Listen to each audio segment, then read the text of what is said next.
Y precisamente hoy nos acompaña un experto en el estudio de las noticias para hablar acerca de este conflicto a nivel internacional que hay entre Estados Unidos e Irán. Hoy está con nosotros Carlos Ronzón Verónica, el politólogo. Muy buenos días, hola, gracias por estar con nosotros, maestro. Maestro, ¿qué tal? Qué gusto saludar. Qué gusto estar con ustedes. Coméntenos, bueno, a todas las personas, cuando supimos de la muerte de Qasem Soleimani, se hablaba de una tercera guerra mundial, así circulaba en las redes sociales. Tal vez suena un poco alarmista, pero ¿qué de esto es real? Bueno, primero que nada es un conflicto desatado por los Estados Unidos, ¿no? Estados Unidos es quien propicia todo, arma toda una relatoría respecto a este personaje, lo ubica en Irak y lo mata. Estados Unidos, siguiente paso que hace es aumentar el número de tropas en Irak, ¿no? No olvidemos que hay una guardia ahí en Irak, no se ha terminado de retirar totalmente, y busca de una u otra manera meterse más. Hubo un siguiente atentado de parte de Estados Unidos para provocar a Irán. Provocas a Irán. ¿Qué pasa con Irán? Irán reacciona, efectivamente es el jefe de sus guardias, promete una venganza por ello. Y a partir de ahí es que se desata todo este fenómeno mediático. Bueno, lo primero que tenemos que entender es que para que haya una guerra mundial, y de acuerdo a los que conocen profundamente este tema, necesita la participación fundamentalmente de Europa, donde Angela Merkel en Alemania y Macron en Francia son pacifistas y han marcado que no van a participar. Europa no va a participar porque Europa tiene aún la experiencia de la Segunda Guerra Mundial y no quiere ser el territorio ni quiere tener ningún conflicto.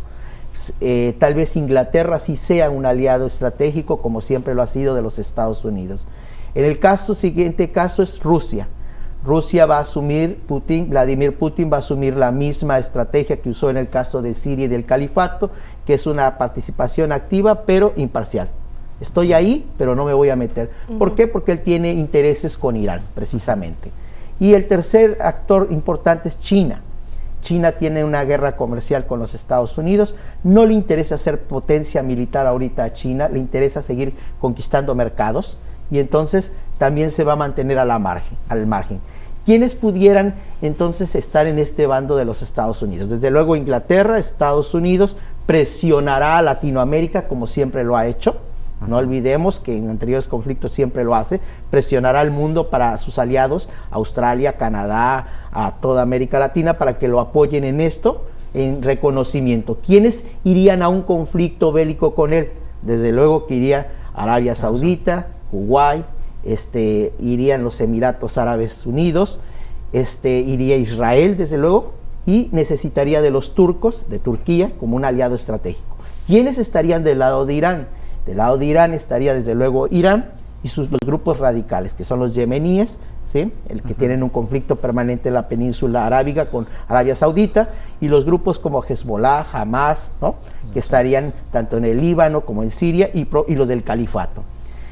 Será un conflicto regional, efectivamente, va a seguir subiendo. Ahorita Estados Unidos ya provocó, está esperando la respuesta de Irán, y esa respuesta puede ser en una embajada, en algún lugar donde pueda causar daño. Es lo que espera Estados Unidos. Incluso ya hubo ya un ataque a la embajada de Estados Unidos en Bagdad ayer. Ayer hubo un atentado, pero solo a lo que ellos llaman la zona verde. La zona verde son las calles de la periferia, alrededor donde no afecta a todas. Ya hubo una propuesta también que por cada iraní un peso, ¿no? Hasta llegar hasta llegar a los 80 millones de dólares por la cabeza de Donald Trump, ¿no?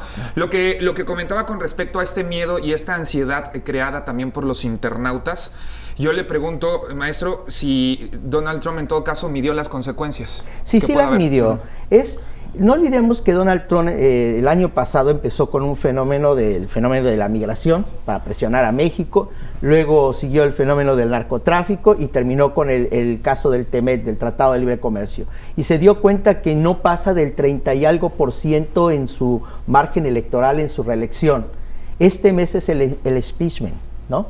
Llega al Senado y el impeachment, que es el juicio que le van a hacer por haber violado la ley, ¿no? Al perseguir, al presionar a Ucrania para que investigara al hijo de John Biden, su candidato opositor, sus negocios que estaba haciendo allá, y haber utilizado recursos públicos para ello. Entonces, le está pegando muy fuerte el impeachment. Entonces, busca en el recetario de qué hacer, claro, y hace lo mismo que han hecho los otros. No olvidemos que George Bush no se podía reelegir. La primera vez que ganó con fraude electoral ahí en la Florida y en Ohio, y en la segunda vez pues se fue a la segunda guerra del Golfo Pérsico. Cuando va y encuentran y matan a Saddam Hussein, nunca aparecieron las armas de destrucción masiva que dijeron, ¿no? Nunca pudieron probarlo, pero les sirvió eso para reelegirse.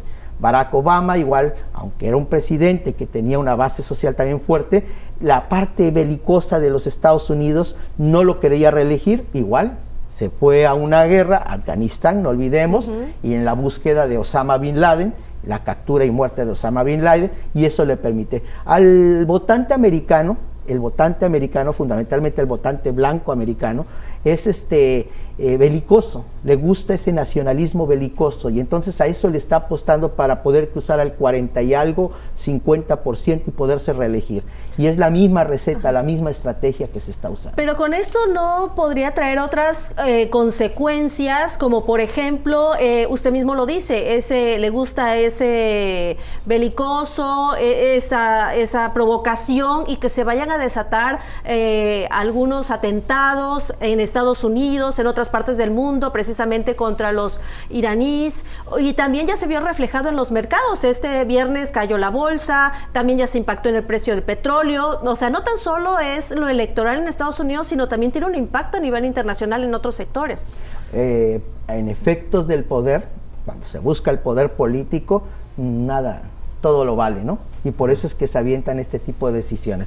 Finalmente, quienes lo apoyan ganan. Una guerra también es una manera de reactivar. No olvidemos que Estados Unidos es un país que se hizo potencia y rico a partir de la Segunda Guerra Mundial, que les dijo, a ver, yo te doy los cañones, las armas y todo, solo págame lo que se destruye y lo que te quieras quedar. Pues todo se destruye y todos se quedaron. Entonces, a partir de ahí, cada vez que Estados Unidos tenía una crisis, después creó la Guerra de Corea, luego se fue a la Guerra de Vietnam, luego se fue a las diferentes guerras que ha tenido en el Medio Oriente, y cada vez que su economía tiene un problema, eso redinamiza. ¿Por qué? Por la venta de armas, por la venta de pertrechos, la movilización de tropas, todo eso deja dinero. Y desde luego no olvidemos que Estados Unidos ahorita se ha convertido en uno de los principales productores de petróleo, entonces eso le impacta. Consecuentemente, en esto se daba a conocer hace un día, dos, que Irán acaba de detectar ubicar un pozo, unas reservas petroleras de las más grandes del mundo, ¿no? Entonces también es eso otro de los intereses que hay. Todas esas guerras en el Medio Oriente siempre hay un trasfondo tanto de negocios, que es lo que es el petróleo, como la otra parte. Ahora, ¿qué pasa? Bueno, es que Irán tiene mucho petróleo y es un competidor, ¿no? Es un competidor también en la venta.